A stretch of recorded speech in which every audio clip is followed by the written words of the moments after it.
Which basically, the concept here, there's two main things we're looking at. One is the fact that there are unfinished jobs of an anomalous kind. Like the work itself is anomalous in the sense of perhaps moving enormous blocks or precision, and even the method of the stone cutting that we see.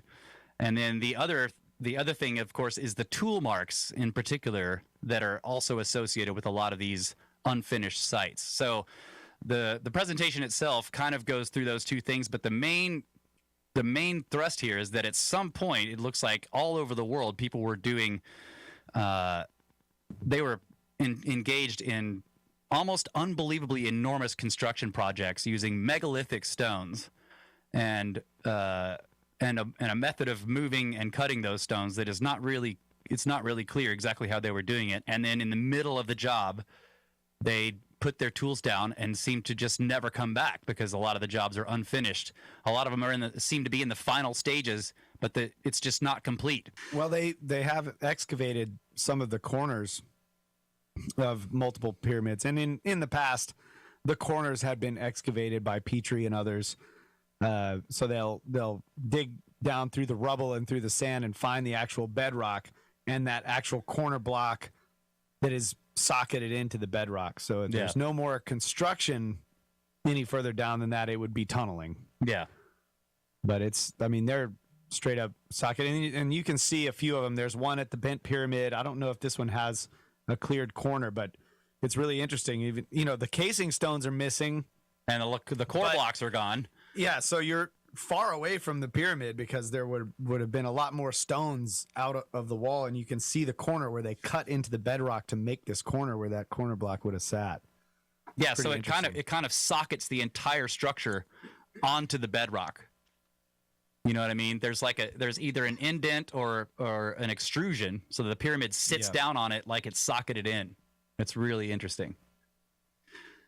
So this picture, I just, as people are watching this, just start to pay attention to the shapes of the stones, and you're gonna start to recognize this style. This is the kind of heterogeneous sort of cyclopean, or megalithic masonry that I was talking about. Now, because of what they were doing here, and they were actually matching these casing stones to the courses of the core masonry here. So each course is, one of these layers of stones, and they were matching the casing stones to each layer as well. It's not nearly as sort of flowing and heterogeneous as the stuff you'll see in Peru, but it has a similar effect. In other words, the lateral lines are all pretty straight. That's right. These horizontal lines, are like they're regular. If you look up here at these blocks, let's see if I can zoom in on this. You'll notice that the sides here, that they were very flat and finely faced to fit against each other. These two blocks probably went together, and they've just been separated for whatever reason. Or maybe there was another block that's supposed to be between them that's gone now.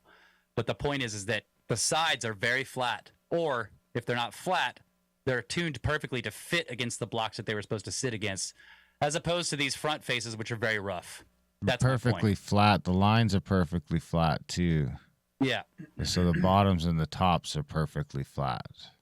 Yeah, well, it's like the mating faces on the sides of the rock, whether they were curved or flat, they match each other perfectly, like a jigsaw puzzle. So they had the capability to make flat edges like that, but they intentionally left the front faces completely rough.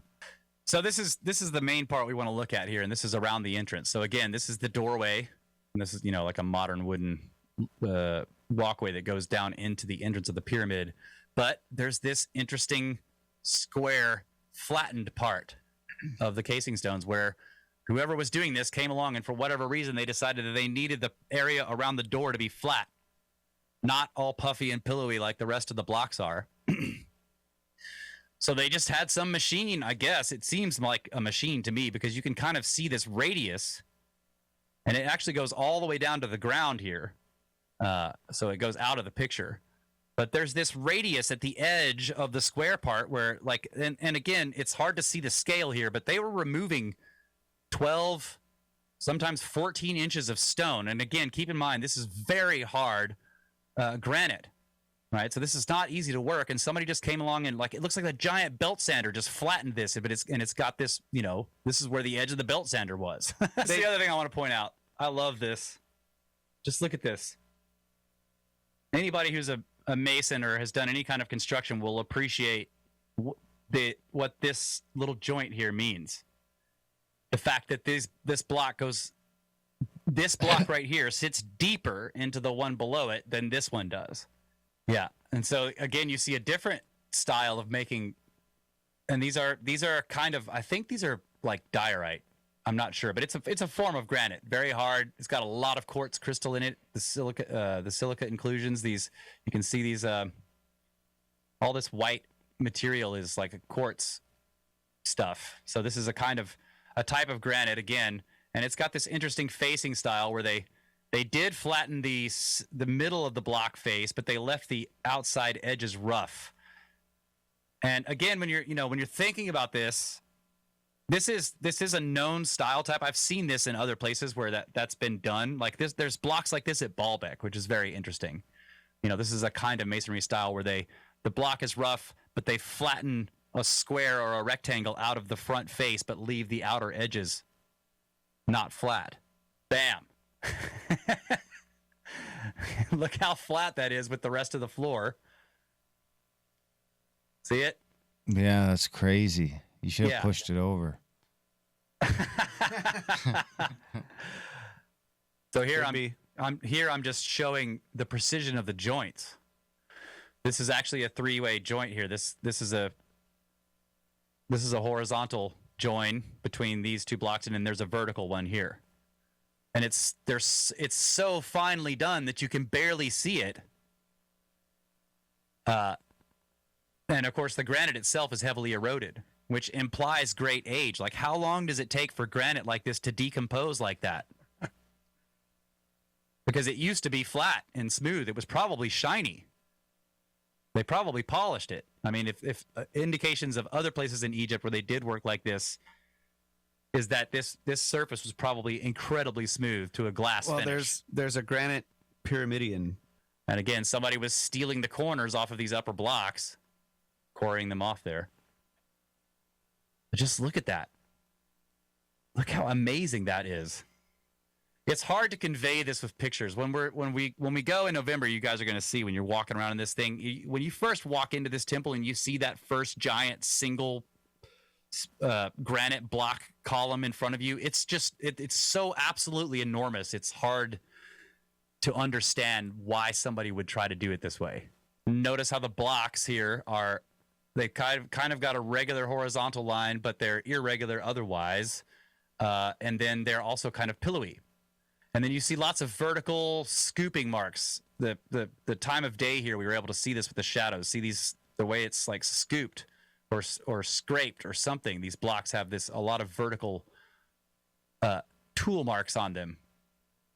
And then some very faint nubs possibly here. Some indents here and here. Maybe this is two nubs, or maybe this is a scoop out of this block. I don't know. But again, you can kind of just see hints of tool marks. It just looks like it was soft and somebody went at it with a butter knife and just was like, let's shape it real quick. Yeah. It just has that look about it. That soft It does. look. Or it's the butter knife they use to get it out of the quarry. Yeah, exactly. Yeah. But here somebody was actually being really careful with the butter knife and actually making it flat. So this is that same wall, but from this picture I'm turning to the right. So this is underneath the three remaining ceiling blocks here, roof blocks up here, and somebody was coming along and flattening this wall to a fine finish here, a flat face. And you can just see where the tool was stopping. You know, it looks to have had at least, you know, some kind of width here. And they were just, you know, you'd scrape down and stop, scrape down and stop, scrape down and stop, scrape down and stop. And you're kind of going along. This goes all the way to the corner. Look at that. And they were removing several inches of stone here at the least, maybe 3 or 4 inches at least. But then there's stuff like this, where it doesn't look like those chisel marks. This is something else. These strange square-ish Anti-pillows. Yeah, anti-pillows. Well, and it looks really like the way they smooth off the pillows. Yes, it has the same scoopy sort of. You're recognizing this. It's like there's a tool. Yes, that is common to all these sites that they're using. It has the same effect. Right. See how they scoop, and the scoops are very wide, like maybe 18 inches. So I think that there was probably a giant piece of stone on top of those, where those scoops, because those are probably the underside of some. Yeah. Where they were Maybe cutting over underneath a giant block. Yeah. Here's more scoop mark. And this is the other thing you'll notice on these large areas. Like this is part of this same area. But you can see how the scoop actually goes up. Let me do a closer one here. It goes up and just goes all the way up the wall in a continuous line. All of these do this. It's hard to see in this picture. It's rather faint, but no, you can see it. Yep. Yeah. Yeah, I can see it all the way. So what kind of tool can do that? Where it just goes all the way down this wall of granite and then around a corner? But a lot of them are very, very deep. Here's another one. Okay, so now we're going to look at this thing, the unfinished obelisk. And here it is. Again, this is one of those deals where I have to say it's impossible to show you the unbelievably enormous size of this thing using photographs. But it can kind of give you an idea if you just look at Yusuf back here, who's a big guy. He's at the other end of the obelisk. So that can kind of give you an idea of the scale of this thing. It's ridiculously enormous. And again, you'll see all along the face of it here. Now, whoever was cutting this out has already done a really nice job of getting some sharp edges. The edges are beveled, like they knew what they were doing. They didn't make these perfectly sharp. There's bevels on there.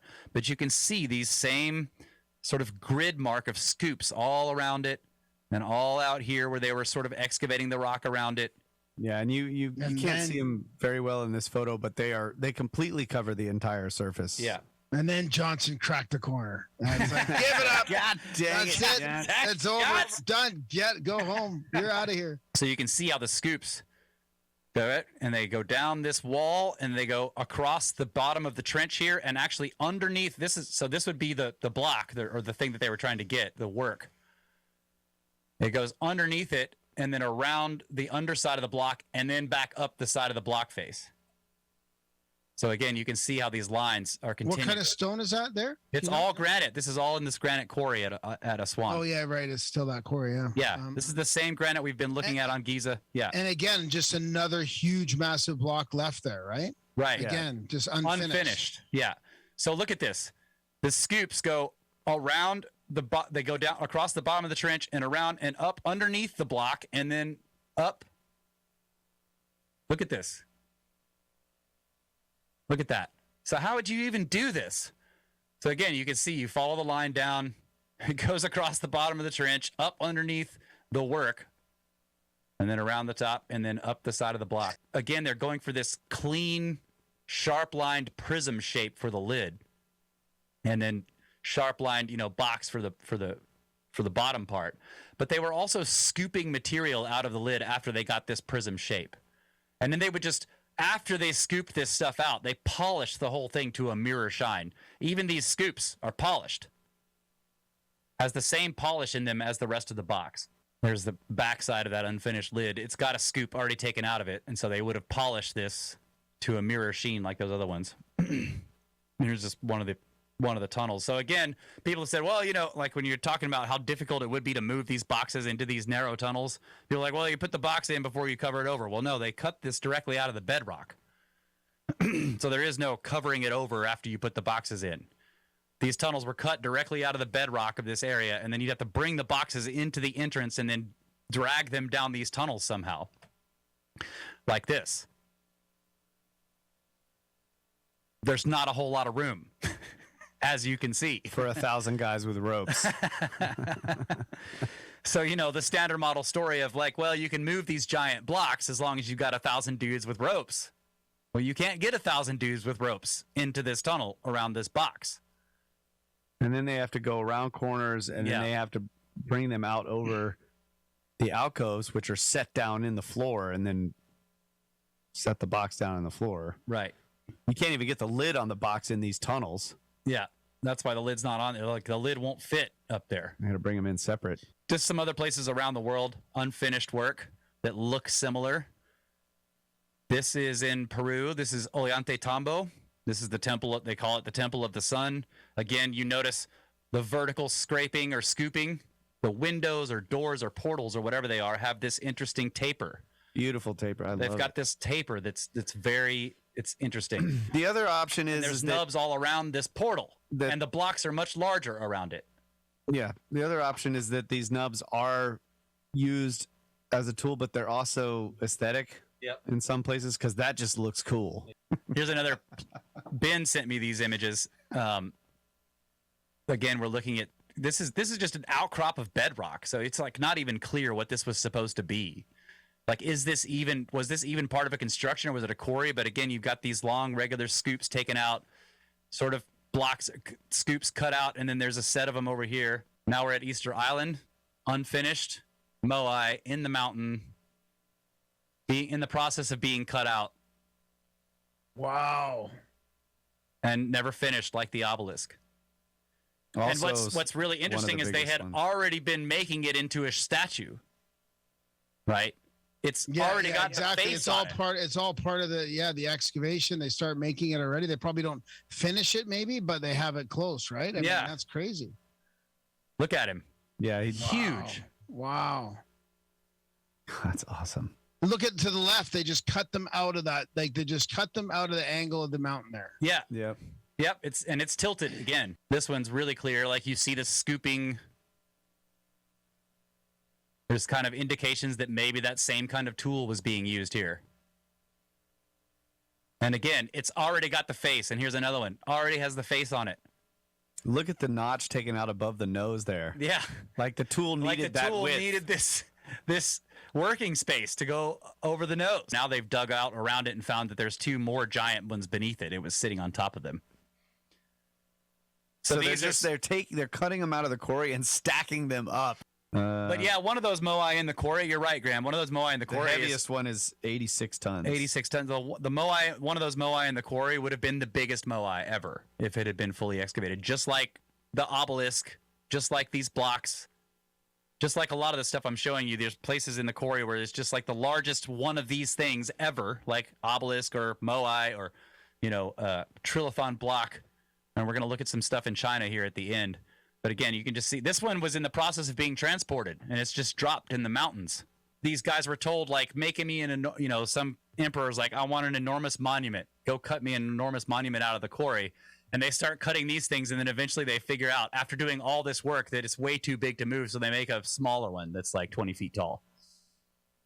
But look at these things. That just seems like we're not giving them enough credit. Yeah. You think they're going to start all that and then realize it's just big? I mean, come on. I think the monument in the city is a testament to these shapes that they found in this quarry that they considered to be probably built by the gods.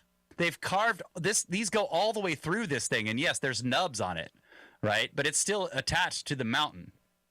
But it has this really interesting shape. And then this one too, this goes all the way through, and there's these strange plinths or platforms underneath here, or pillars, but see how this goes all the way through this block. You can see through to the other side. So again, is this an unfinished project? Incredibly ancient, just like these things we see from all over the world. There's just blocks left in quarries. They've been sitting there forever. Statues left in quarries, similar marks, scoops. Maybe all in the same fucking cataclysm, Yeah. I mean, it just seems like it's a possibility for sure. All in the same cataclysm. Work was being done all over the world on these enormous projects that Using look like similar technologies, gigantic stones, heterogeneous style of stonework, dry laid, very like resistant to cataclysmic events, and work was stopped all over the world at the same Somebody's time. like, they're getting a little too big for their britches. They're getting all of them. They're all getting to these biggest sizes ever, and then just cataclysm.